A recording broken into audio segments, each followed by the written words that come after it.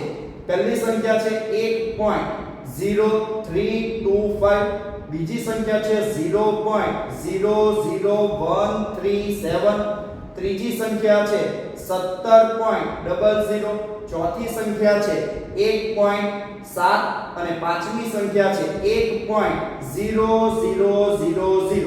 તો આ સંખ્યામાં સાર્થક અંકો કેટલા છે એ તમારે શોધવાના છે. હવે આ સાર્થક અંકોને ધ્યાનમાં લઈને સાર્થક અંકોની મદદથી સરવાળો કેવી રીતે થાય, બાદબાકી કેવી રીતે થાય, ગુણાકાર કેવી રીતે થાય અને ભાગાકાર કેવી રીતે થાય એ હવે પછી આપણે જોઈશું. તો આ ચર્ચા થઈ આપણી સાર્થક અંકોની, એના નિયમો. પણ લાંબી બુદ્ધિ ન ચલાવતા મેં કીધું ખાલી એટલું યાદ રાખવાનું કે જો સંખ્યા 0 પોઈન્ટ વાળી તો આગળના શૂન્ય એ સાર્થક અંક નથી, અને જો સંખ્યા પોઈન્ટ વગરની હોય તો પાછળના શૂન્યો એ સાર્થક અંકો નથી. તે સિવાયના બધા જ અંકો સાર્થક અંકો છે. તો સાર્થક અંકોને ધ્યાનમાં લઈને સરવાળો અને બાદબાકી તેમજ ગુણાકાર અને ભાગાકાર કેવી રીતે કરી શકાય એ આપણે હવે જોઈએ. તો હવે પછીની થિયરી છે સાર્થક અંકોના સરવાળા અને બાદબાકી તેમજ સાર્થક અંકોના ગુણાકાર અને ભાગાકાર કેવી રીતે કરી શકાય એ માટેના નિયમો. તો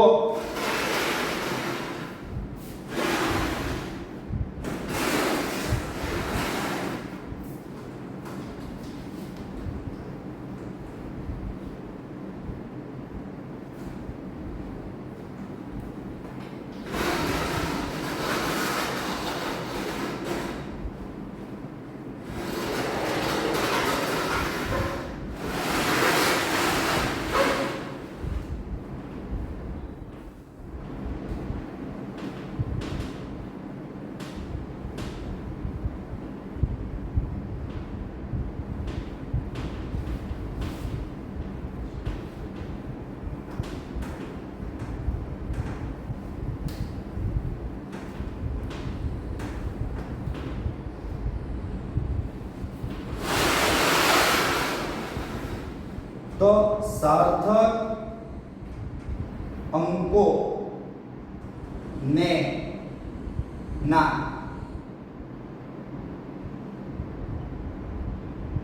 સરવાળા કે બાદબાકી માટેના નિયમ.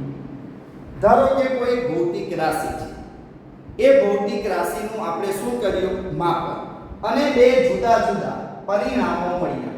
ધારો કે પહેલું પરિણામ a મળ્યું અને બીજું પરિણામ આપણને b મળ્યું. ધારો કે આપણે દળ માપ્યું, તો પહેલા પદાર્થનું દળ માપ્યું એ આપણને જોવા મળ્યું 27 ગ્રામ. કેટલું જોવા મળ્યું? 27 ગ્રામ. અને બીજા પદાર્થનું દળ માપ્યું એ આપણને ધારો કે જોવા મળ્યું 2 ગ્રામ. તો કોઈ ભૌતિક રાશિ આપણે એનું શું કર્યું, માપ્યું, અને આ માપનના આપણને બે પરિણામ મળ્યું. તો પહેલું પરિણામ આપણને મળ્યું a અને બીજું પરિણામ મળ્યું b. પહેલાનું દળ માપ્યું આપણને કેટલું જોવા મળ્યું, 27 ગ્રામ, અને બીજાનું કેટલું જોવા મળ્યું, 2 ગ્રામ. તો આ બે જે સંખ્યા છે, બોલે સંખ્યા પૂર્ણાંક સંખ્યા છે. તો જો આપેલ સંખ્યા પૂર્ણાંક સંખ્યા હોય અને એનો તમારે સરવાળો કરવો હોય કે બાદબાકી કરવી હોય, તો જે રીતે આપણે સામાન્ય રીતે ગણિતમાં સરવાળા અને બાદબાકી કરીએ છીએ એ જ રીતે કરવામાં આવે છે. કેવી સંખ્યા હોય તો, પૂર્ણાંક સંખ્યા હોય તો આ બેનો આપણે સરવાળો કરીએ તો a + b, તો 27 + 2 કેટલા થાય, 29, અને a - b, તો a - b કરશો તો એ આપણને જોવા મળશે 25. તો સાર્થક અંકોના સરવાળા માટેનો નિયમ છે તો સાર્થક અંકોના સરવાળા માટેનો નિયમ, એમાં પહેલો નિયમ કે આપણે જે સાર્થક અંકો લઈએ છીએ એ સાર્થક અંકો જો પૂર્ણાંક હોય તો એનો સરવાળો કે બાદબાકી સામાન્ય સરવાળા કે બાદબાકીની જેમ જ કરવામાં આવતા હોય છે. તો જો સાર્થક અંકો થી બનતી સંખ્યા પૂર્ણાંક હોય તો તેમનો સરવાળો કે બાદબાકી સામાન્ય બીજ ગણિતની રીતે જ કરવામાં આવે છે. તો માની લો કોઈ ભૌતિક રાશિનું માપન કરીએ, એના માપનથી આપણને જે સંખ્યા મળી એ સંખ્યા પૂર્ણાંક, તો એનો તમે સરવાળો કરો કે બાદબાકી કરો, એ સરવાળો કે બાદબાકી આપણા સામાન્ય બીજગણિતના જ નિયમને અનુસરે છે. તો સાર્થક અંક નક્કી કરવા માટે સરવાળા કે બાદબાકીનો આ કયો નિયમ થયો? પહેલો નિયમ. પણ માની સંખ્યા પોઈન્ટ વાળી, સંખ્યા પોઈન્ટ વાળી, તો આવા સાર્થક અંકોના સરવાળો કે બાદબાકી તમે કેવી રીતે કરી શકો? તો આપણે એક આવી પોઈન્ટ વાળી સંખ્યાનું ઉદાહરણ લઈએ. ધારો કે કોઈ એક સંખ્યા છે, ધારો કે આ સંખ્યા છે 436.32 ગ્રામ. તો કોઈ એક સંખ્યા છે 436.32 ગ્રામ. ચાલો તો કોઈ એક ભૌતિક રાશિનું આપણે માપન કર્યું, જે શામાં કર્યું? ગ્રામમાં, અને એનાથી મળતું પરિણામ આપણને મળ્યું 436.32 ગ્રામ. બીજા કોઈ પદાર્થનું માપન કર્યું, એનું નામ આપી દઉં B, અને આ સંખ્યા ધારો કે મને મળી, આ સંખ્યા ધારો કે મને જે મળી એ છે 227.2 ગ્રામ. 227.2 ગ્રામ. અને ત્રીજી કોઈ માપન કર્યું ત્રીજા પદાર્થનું, અને આ ત્રીજા પદાર્થનું માપન જે મને જાણવા મળ્યું 0.3019 ગ્રામ. ચાલો આ ત્રણ ભૌતિક રાશિનું આપણે શું કર્યું? માપન. પહેલાનું દળ આટલું મળ્યું, બીજાનું દળ આટલું મળ્યું, ત્રીજાનું દળ આટલું મળ્યું. તો આ ત્રણ ભૌતિક રાશિનો ધારો કે આપણે સરવાળો કરવો છે, તો આ ત્રણ ભૌતિક રાશિનો આપણે સરવાળો કરશું, એની મદદથી મળતું પરિણામ ધારો કે r છે, તો r a + b + c. ચાલો આ ત્રણ ભૌતિક રાશિ છે, એનો આપણે શું કરીએ? સરવાળો, અને એની મદદથી મળતું પરિણામ આપણે મેળવીએ. તો આની મદદથી મળતું પરિણામ જો આપણે મેળવીએ તો 436.32 પ્લસ 227.2 પ્લસ 0.3019 આનું સાદુરૂપ આપશું તો આ આપણને મળશે 663.8219 ગ્રામ. ચાલો 663.8219 ગ્રામ આ આપણને એનું અંતિમ પરિણામ મળ્યું. હવે આને દર્શાવવાનું કેવી રીતે? તો જુઓ, જ્યારે સરવાળો કે બાદબાકી હોય તો સંખ્યાની અંદર દશાંશ ચિહ્ન ક્યાં છે એ જોઈ લેવાનું. ચાલો 436.32 માં દશાંશ ચિહ્ન અહીંયા છે. બીજી સંખ્યા જુઓ 227.02, બોલો આનું દશાંશ ચિહ્ન અહીંયા છે. આ સંખ્યા જુઓ 0.3019, તો આનું દશાંશ ચિહ્ન અહીંયા છે. તો જ્યારે સરવાળો કે બાદબાકી કરો, જ્યારે સરવાળો કે બાદબાકી કરો તો દશાંશ ચિહ્ન પછી જે સંખ્યામાં સૌથી ઓછા અંક હોય એ સંખ્યાને આપણે ધ્યાનમાં લેવા. તો જો દશાંશ ચિહ્ન પછી આમાં ચેક કરો કેટલા અંકો છે 2. અહીંયા ચેક કરો કેટલા અંક છે 1. અહીંયા ચેક કરો દશાંશ ચિહ્ન પછી કેટલા અંકો છે 4. મેં શું કીધું તમને? સરવાળો કે બાદબાકીમાં દશાંશ ચિહ્ન પછી જેમાં લઘુત્તમ અંકો હોય એટલા જ અંકોના અંતિમ પરિણામમાં ધ્યાનમાં લેવા. તો દશાંશ ચિહ્ન પછી બોલો અહીંયા એક અંક છે તો આપણને જે પરિણામ મળ્યું એમાં દશાંશ ચિહ્ન પછીનો આપણે એક જ અંકને ધ્યાનમાં લેવા. તો દશાંશ ચિહ્ન પછીનો એક અંક કેટલો છે 8. હવે એની બાજુમાં જુઓ, એની બાજુમાં 2 રહેલો છે. 2 એ 5 કરતા કેવો છે નાનો, તો આને પણ ધ્યાનમાં લઈશું નહીં. તો આની મદદથી જે પરિણામી જવાબ મળશે એ આપણને મળશે 663.8 ગ્રામ. ટૂંકમાં વિચારીએ તો સરવાળો હોય કે બાદબાકી, જે સંખ્યામાં દશાંશ ચિહ્ન પછી લઘુત્તમ અંકો હોય એટલા જ અંકો અંતિમ પરિણામમાં પણ આવવા જોઈએ. તો આ સરવાળા કે બાદબાકી માટેનો બીજો નિયમ છે. તો બીજો નિયમ છે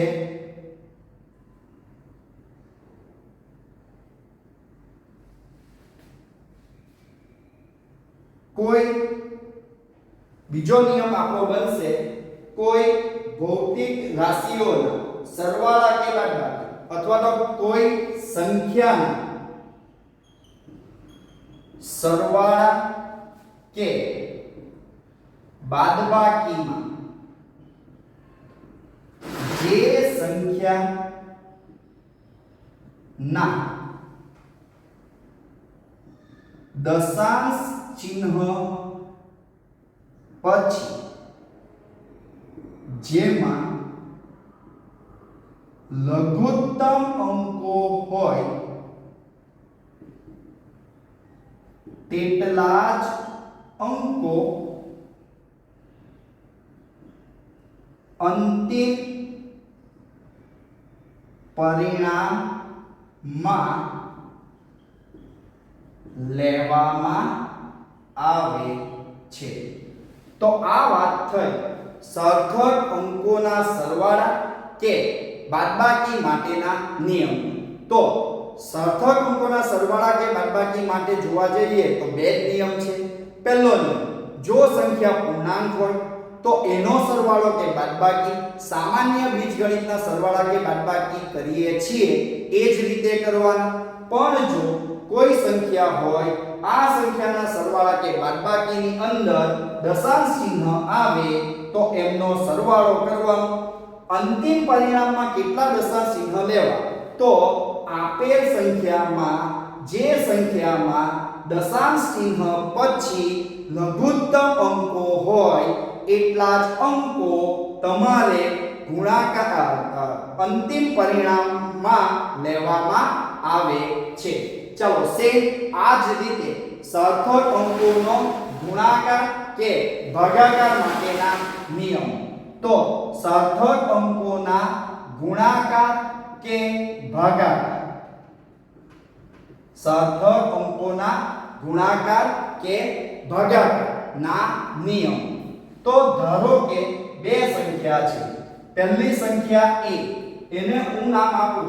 ધારો કે a ની કિંમત છે 4.237, 4.237 અને બીજી કોઈ સંખ્યા છે. ચાલો આ માપન ધારો કે ગ્રામમાં છે. બીજી કોઈ સંખ્યા છે, આ સંખ્યાને હું લઉં 2.51 આટલા સેન્ટીમીટર ક્યુબ. આ બે ભૌતિક રાશિની જે સંખ્યા છે બોલો એનો મારે ભાગાકાર કરવો છે. તો આ ગ્રામ એ દળનો એકમ છે, આ સેન્ટીમીટર ક્યુબ એ કદનો એકમ છે. તો આ જે ભૌતિક રાશિ હશે એ ઘનતા હશે. તો ઘનતા દળના છેદમાં કદ. તો 4.237 ના છેદમાં 2.51 ગ્રામ પ્રતિ સેન્ટીમીટર ક્યુબ. તો બે સંખ્યા થઈ. આ બે સંખ્યાનો આપણે શું કર્યો? ભાગાકાર. તો પહેલી સંખ્યાથી 4.237 અને બીજી સંખ્યા હતી 2.51. ચાલો એનો આપણે ભાગાકાર કરીએ અને એના ભાગાકાર જો આપણે કરીએ તો આપણને કઈ પરિણામ મળશે? તો આ પરિણામ આપણે મેળવવું તો 4.237 ભાગ્યા 2.51. તો આ પરિણામ આપણને મળશે 8.6880. ચાલો ફરી પાછા ચેક કરીએ. 4.237 ભાગ્યા 2.51. તો આનું પરિણામ મળશે 8.688047. ચાલો આટલા ગ્રામ પ્રતિ સેન્ટીમીટર ક્યુબ. હવે આમાં તો ઘણા બધા અંકો છે પણ આની અંદર અંકો લેવાના કેટલા? તો જ્યારે ગુણાકાર કે ભાગાકાર કરવાનો હોય, જો જ્યારે શું કરવાનું હોય? ગુણાકાર હોય કે ભાગાકાર. તો આમાં સાર્થક અંકો જોવાના. આમાં શું જોવાનું? સાર્થક અંકો. તો જુઓ આની અંદર સાર્થક અંકો કેટલા છે? 4. આની અંદર સાર્થક અંકો કેટલા છે? 3. તો જેમાં સૌથી ઓછા સાર્થક અંકો હોય એટલા જ અંકો દર્શાવતું પરિણામ તમારે અંતમાં લેવાનું. તો આની અંદર સાર્થક અંકોની સંખ્યા 4 છે, આની અંદર સાર્થક અંકોની સંખ્યા 3 છે. તો આનો જે જવાબ આવશે એની અંદર આપણે 3 અંકો આવે એવું જ પરિણામ લેવાનું. તો આ પહેલો અંક, આ બીજો અંક અને આ ત્રીજો અંક, 3 અંક આવે એટલું જ પરિણામ લેવાનું. પણ અહીંયા જોવાનું, બોલો અહીંયા 8 છે, 8 એ 8 છે. હવે 8 એ 5 કરતા મોટો છે, તો 5 કરતા મોટો હોય ને તો એક અંક આગળ ઉમેરી દેવાનો. તો આનું સાદું રૂપ આપશો તો આવશે 8.69 ગ્રામ સેન્ટીમીટર રેઝ ટુ -3. તો આ ઘનતાની તમારી કિંમત મળશે. ટૂંકમાં સાર્થક અંકોનો ગુણાકાર કે ભાગાકાર કરો તો એમાં સૌથી ઓછી સંખ્યાના જેટલા સાર્થક અંકો હોય એ સાર્થક અંકને તમારે ધ્યાનમાં લેવાના. તો આમાં 3 અંક સૌથી ઓછા છે, તો અંતિમ જવાબમાં પણ તમારે સાર્થક અંકોની સંખ્યા 3 જ રાખવાની. પછી ગુણાકાર હોય કે ભાગાકાર હોય. તો આ વાત થઈ સાર્થક અંકોને ધ્યાનમાં લઈને એનો ગુણાકાર અને એનો ભાગાકાર. બાકીનું આપણે નેક્સ્ટ ટાઈમ જોઈશું. તો આજે આપણે અહીં સુધી રાખીશું, ત્યારબાદ બાકીનું આપણે નેક્સ્ટ ટાઈમ જોઈશું. અસ્તુ.